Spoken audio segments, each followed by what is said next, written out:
and the case of the Paris bell. Bonjour, Paris. The sun was shining on the iron beams of the Eiffel Tower. Sifat Jaggi, a fair-skinned girl with round glasses, took a deep breath of the French air. Beside her, Detective Hope, the Sniffles. Jaggi adjusted his brown beret. He was a small Shih Tzu dog with a very big nose for mysteries. Today they weren't just tourists. They were detectives on a mission. Suddenly, a man in a blue uniform ran toward them. It was Bastien, the tower guard. "Help! Disaster!" he cried out. "The special silver bell from the tower's second floor has disappeared. It is gone without a trace." Sifat opened her notebook. "Don't worry, Bastien. Detective Hope and I are on the case." Detective Hope knew exactly what to do. He stepped toward the spot where the bell usually hung. He tilted his head and let out a long, loud sniff, sniff, sniff.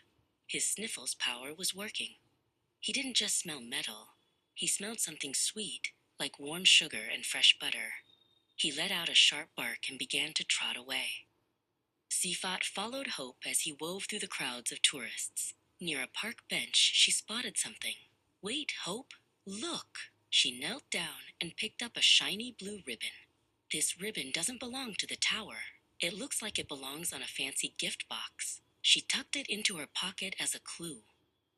They soon ran into Mrs. Jaggi, who was sitting at a nearby cafe table. Mrs. Jaggi, a fair-skinned woman, was sipping a cup of tea. "Hello, Sifat." "Hello, Hope," she called out. "I just saw a baker running by with a very heavy basket. He looked like he was in a great hurry to get back to his shop."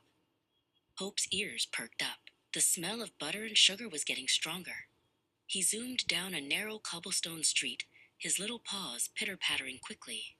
He followed his nose past a flower shop and a bookstore. He stopped right in front of a shop with a sign that said boulangerie. Inside the bakery, they met Etienne. He was wearing a white apron covered in flour. "Oh, detectives," Etienne said, looking very confused.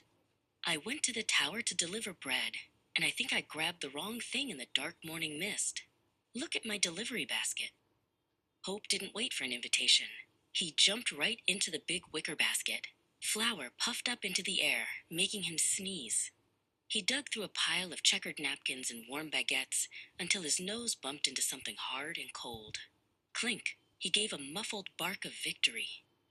Sifat helped pull the silver bell out of the basket. It was the missing bell. It had the blue ribbon tied to its handle. "You found it, Hope," Sifat cheered. Bastien the guard arrived at the bakery just in time. He was so happy to see the bell safe and sound. "The tower is